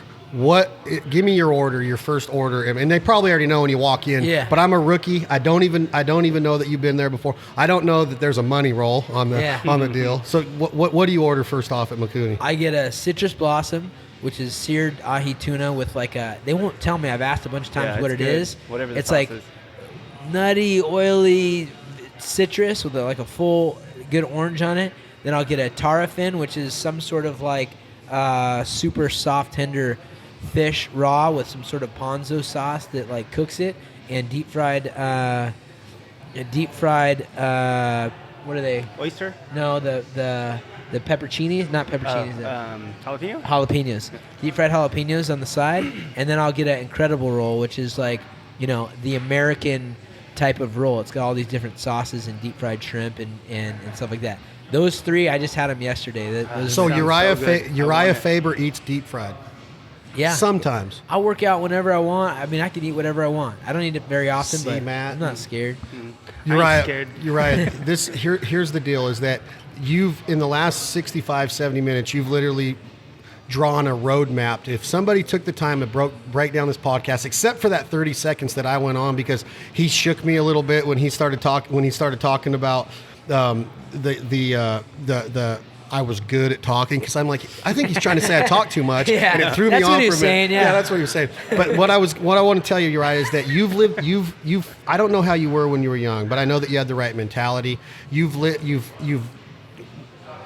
guided this career. I don't know if you've lived a life yet because you're still living life. I love watching you because you're always just doing it, man. I'm like, that dude's in Singapore. Right? What? He was in freaking Honolulu yesterday. I'm It's at like practice. he's a Yeah, jet setter, exactly. right? But what you've done without knowing it in a lot of ways is you've inspired a lot of people. And the way that you live your life, the way that you presented yourself, I remember, and I don't want to bring up the Aldo fight because I didn't know, and I know that you're not afraid to talk about anything, but when I fell in love with you as a fan was your interview with Baj Rutten and Kenny on Inside MMA after the Aldo fight. And you were on crutches, and they were talking about your legs on the kicks that you endured in that fight against Aldo. And Yeah. you were just like, you were so humble about it. You didn't make excuses, and I was like, dude, look at his legs, because you showed your legs Oh, man. on that. I don't remember, but yeah, I remember the leg. But I think I blacked out for a whole month from those legs. But anyway, I just wanted Your to leg say was so bad. I want to say thank you, Uriah, and I know that there's a lot of people that want to know more. But what you've done, the inspiration that you provide. When I told Matt that we were going to get a chance, he hasn't said anything. He usually talks. But what he's getting out of this, I promise you, when we're on our 3-hour drive back, what he got out of this means way more than anything that me and him could have said during the podcast. So, Awesome. man, what you've done is awesome. This gym is so badass. Isn't it cool? What you do for the people that walk into these doors is awesome. And we got big fights coming up. Let's just talk about them and then you're gone. You got Mendes coming up in July. You got Elkins coming up. You got No Love coming up. You got Northcutt. I mean, I just named 4 of the top fighters in the UFC right there. We got Song, we've got Song's from China, Taru's from Japan. We've got Ninja Canetti that's fighting this weekend. We've got, the list goes on. We've got a ton of fighters that are up and coming. So I think we have like maybe 11 UFC fighters up right now. Wow. And Tyler Diamond, I think, is probably going to be fighting here soon. He was on The Ultimate Fighter. So And say the hopefully he girl's gets- name one more time, the 18-year-old. That's Corey McKenna. She's 3 weeks out. She's like Mary Poppins with the They can ability kick your to ass. kill you. Yeah. Super fragilistic. So my last question before you leave is there any chance possible within the next 2 months I can look like Northcutt? What would it take? I would say probably some Surgery? some Adderall, some steroids for you, a little bit of starvation, and some long runs, All right, I'm gonna take all that. and some trifecta and, nutrition. Yeah, and a lot Trifecta. of Oh, he training got it with in Matt. there. He got a little. What kind Little of nutrition? trifecta what- nutrition, some Purist Labs. Did a lot of training with Matt. Yeah, well, Yeah. Matt's 45, and look at him. He won the what was the big thing? The Spartan. He won the Spartan. Nice. Uriah. He's Wow, that's awesome. He's won some big contests also. But man, hey, I appreciate you, Yeah, bro. Let's thanks get for together. having me. Let's go to Makuni someday. Let's do it, and then I'm gonna be coming out with the podcast soon, so we'll return the favor, and you can be on mine. You got the name of it yet? The Boss Podcast. The California Kid, the Cali Cast. The Ooh, I Calicast. like that. I like it let's go. too. All right, guys, we'll see you soon. Appreciate you, Have Raph fun Faber. with Thank Mendes. you. Yeah, I got Mendes still. I gotta get going soon too. I got a massage at 2. No, All right, you got 20 you're gonna- minutes. You're gonna skip your massage. Is your massage in this building? Yeah, it's just right in the back. You guys Uriah, thank you, brother. Yeah, you got it. Appreciate you, food, man. Uriah's leaving. Hey, oh wait, Uriah, I wanted to give you this. I forgot.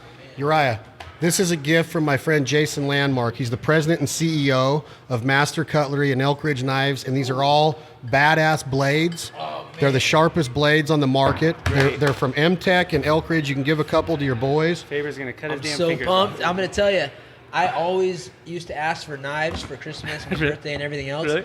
And my dad got me a knife when I was maybe in kindergarten for my birthday, and against my mom's will. And so I opened it. She's like, "Oh, you're gonna cut yourself," and it was like super hard to open. I opened it, cut myself, and I walked around outside for like an hour and a half. I didn't want to tell anybody, and I finally had to tell my parents I cut myself. So they took my knife away, but I got a BB gun instead. Yeah. So. Oh, But those nice. are all yours. That's from Jason cool. Landmark. Thank you, and, man. when I appreciate it. When I told him you were coming, he's a big fan of yours, and he said make sure he gets these knives. So, Nice. I'm all over these. I'll be cutting up all sorts of stuff. Thank you. all right, brother. Have a good day. Later, man. So, I know you got to go to your massage, but just give me you're training hard right now. Where the fight, when's the fight, who's the fight against, and what's going to happen in the fight? What's the game plan? Boise, Idaho, July 14th, and Miles Jury is the opponent. he's a guy that trains with Dominic Cruz and those guys down in San Diego. Big for the weight class. He actually cut down from 55, so he's tall, but he's cutting a lot of weight. So in my opinion, I watched a lot of tape on him. Honestly, I feel like he was a better fighter at 55, the way he moves and his power and speed. I don't know if that weight cut is probably pretty taxing on him, but in my mind, it's a great matchup. Being able to mix it up, use my footwork, mix in wrestling with a lot of heavy power punches, I think it's going to be key to beat this guy. So. And you're going to have a support system in Boise with Mountain Ops and Traeger. Oh yeah, I've already heard that. I mean, I'm going to be in Argentina, which sucks. Blowing it, dude. I want to be at the fight so bad. What is the number one thing you look to defend yourself against? Is it his takedown? Is it his boxing? I've heard he's good at a lot, but he's not great at anything. Is he just a well-rounded fighter? Yeah, he is, and he's a black belt, so he's slick on the ground. He was a wrestler before anything, but his wrestling's not super high level. He's not. To me, he doesn't look like he's very physically empowering. He's not super strong, or nothing seems insane fast or powerful. He is a really good counter striker, stepping backwards. He'll throw big knees, and he's got some great push kicks, like kind of like a snap kick up to your like solar plex.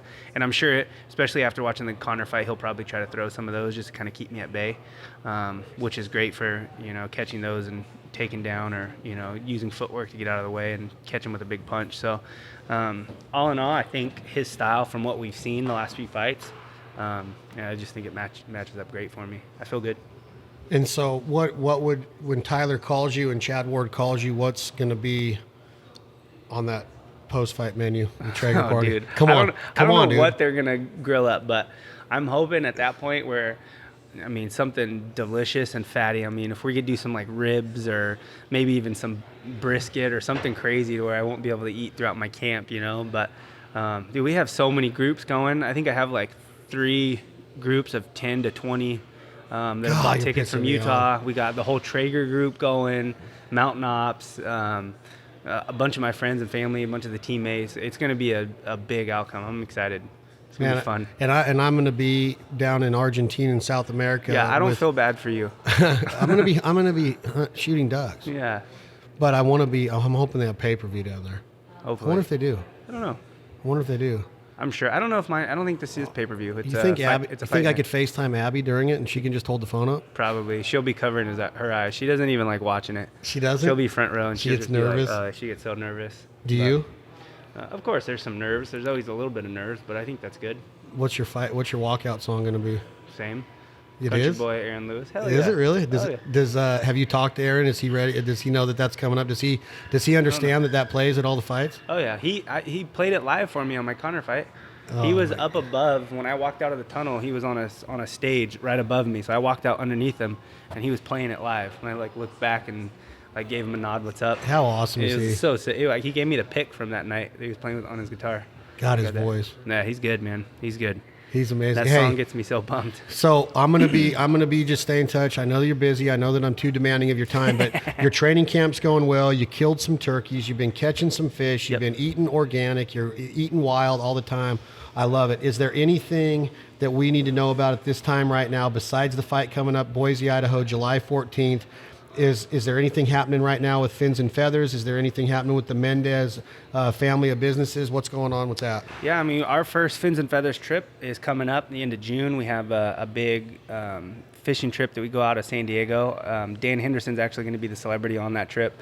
So he'll be going out fishing with, I think we have 30 clients on that boat. That's always a great time, especially if the weather stays nice. You're out there drinking beers in the sun, catching tuna, yellowtail, rockfish, whatever, stopping on big rock piles and doing that too. So it's that I've done that trip a couple times, and it's definitely one of my favorite trips. I'm kind of bummed I can't go on it, but that's coming up at the end of the end of June, and then after that we have some stuff in July, August, September, October. So I'll be going on a few of those trips mixed through that time frame.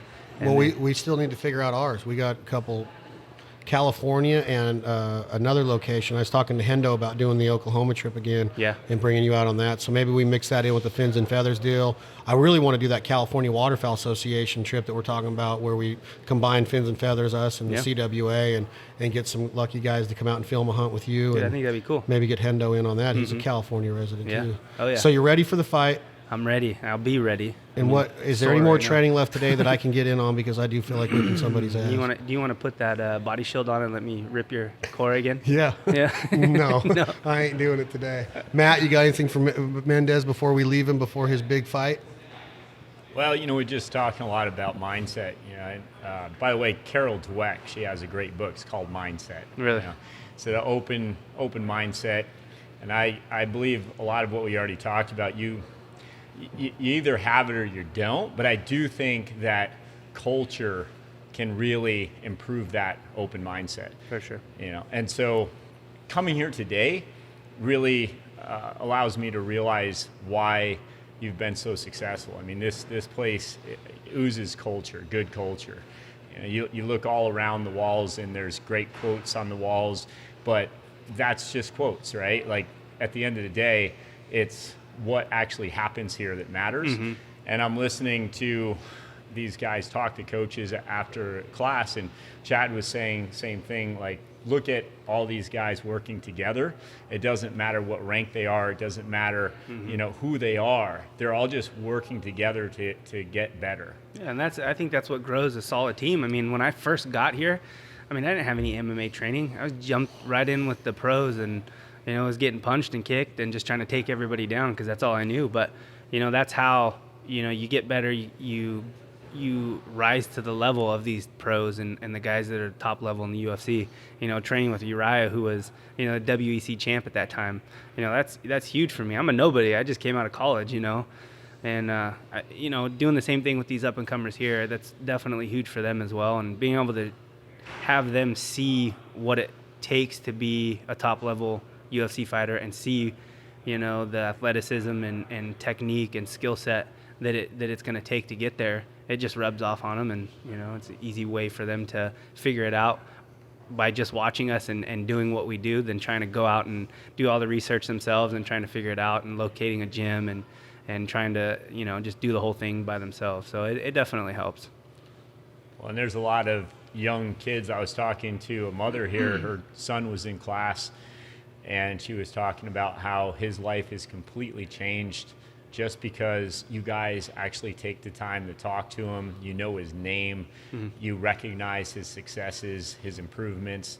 And she said it's not fake. It's not something that just happens once. Every time he's in here, somebody's encouraging him, talking to him, getting down to his level, literally taking a knee and talking to him when he's 12 years old, all the way until now. I think he's 17, and he's kind of a badass, right? Yeah. Oh yeah. We have a couple guys that are like that started off really young, and we do the same thing in the outdoor world, in the hunting and fishing world.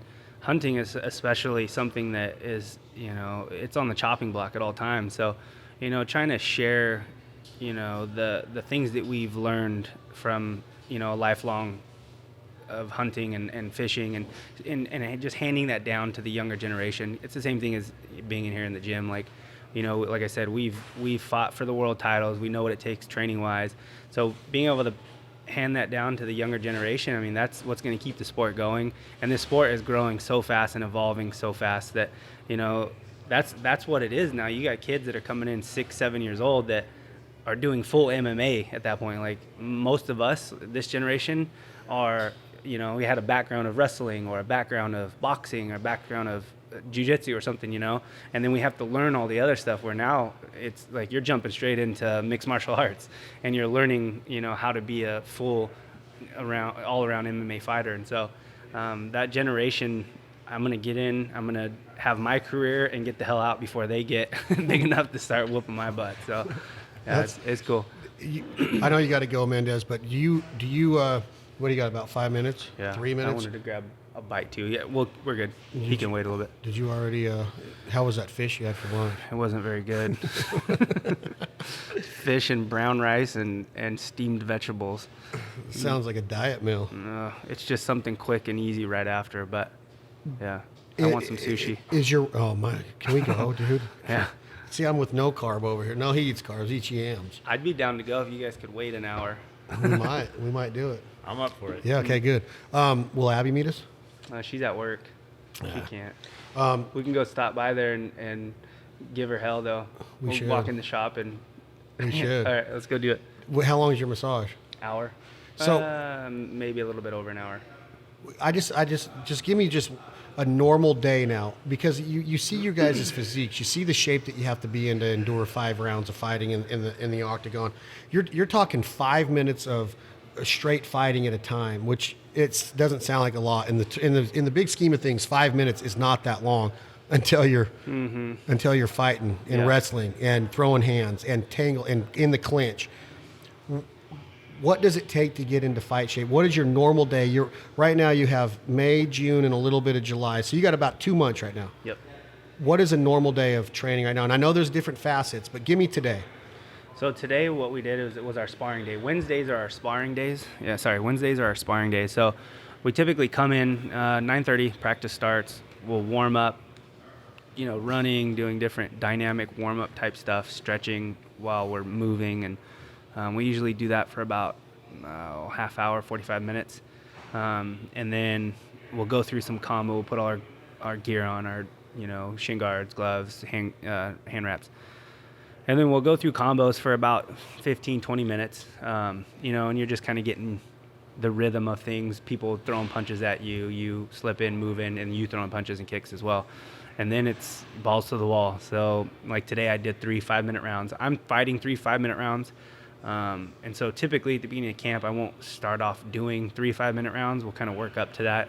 But today we wanted to kind of get a baseline of what my MMA threshold is going to be.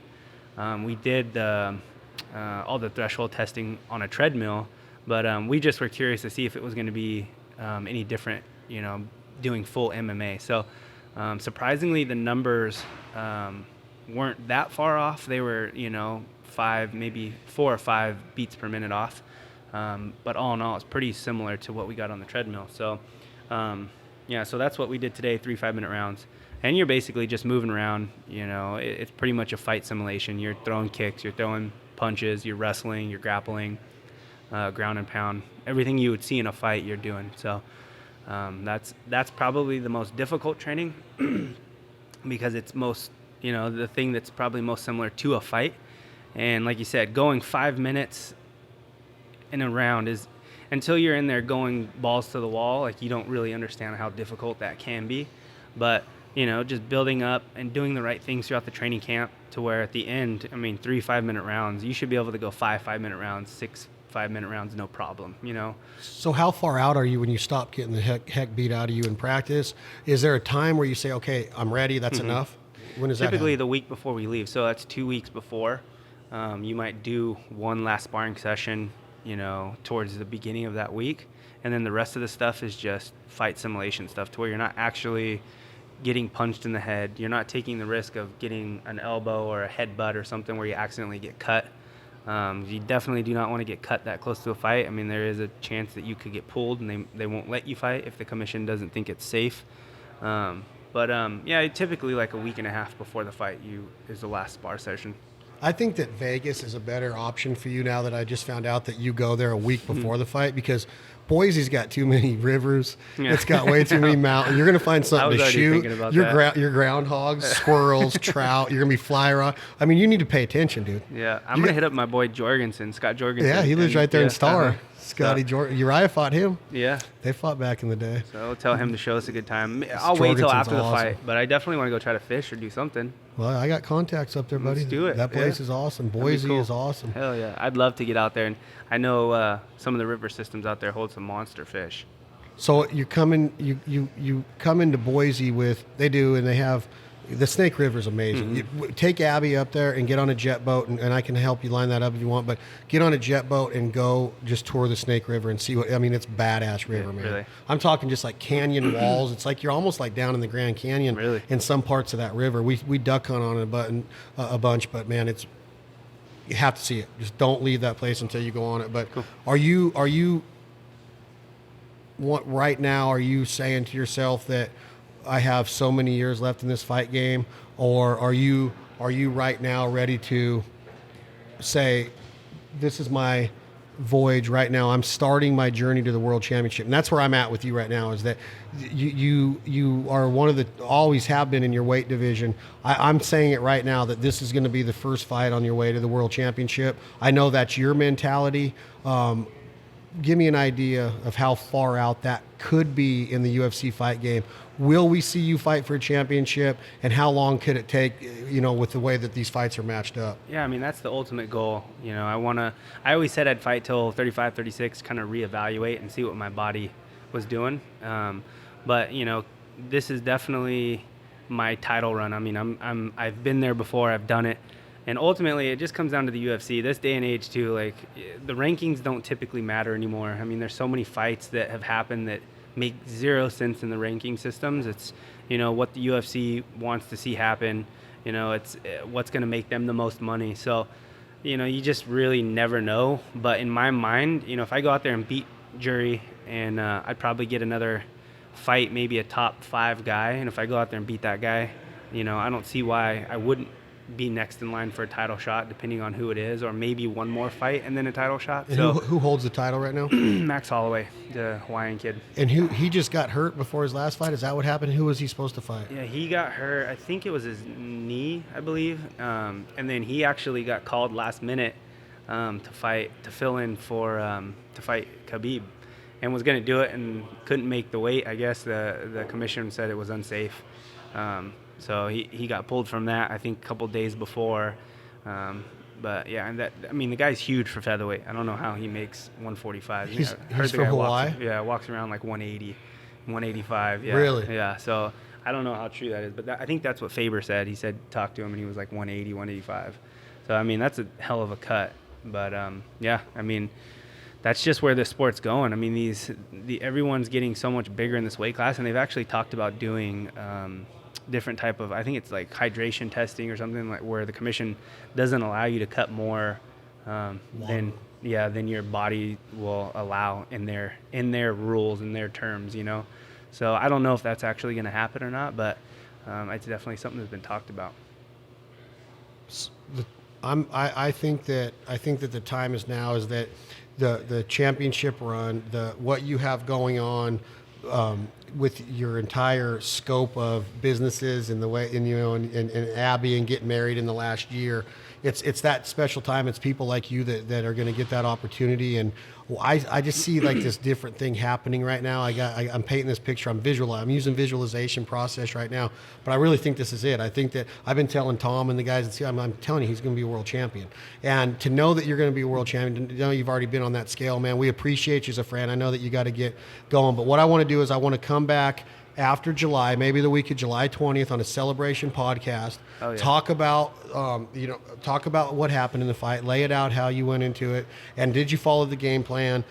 What changed? What did you have to adapt to? And what goes through that fighter's mind and that mentality? Because that's what life is all about, is adaptation and figuring out how to get over those roadblocks and around the mountain. Sometimes you can't always go over it. You always hear, I'm just going to go. Sometimes you got to figure out how to get around it. And I want to know, what is that fighter's mindset? Uriah's mindset today was awesome. It's awesome to get to know the other side of people, because you see somebody on TV and you're like, man, I want, everybody's just normal, like you say. It doesn't matter. He's acting in movies now. He's just in Rampage. Yeah. It's going to be a huge hit. Yeah. So, man, I appreciate you, brother. Let's go to McCooney and let's make sure that we get a W.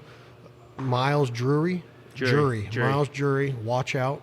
I'm making a prediction for my boy Mendes. No disrespect to Miles. Takes a hell of a soul and a heart and a passion to get into the octagon. Matt, you got a good luck wish for Mendes before we let him go get hands put on him on a massage?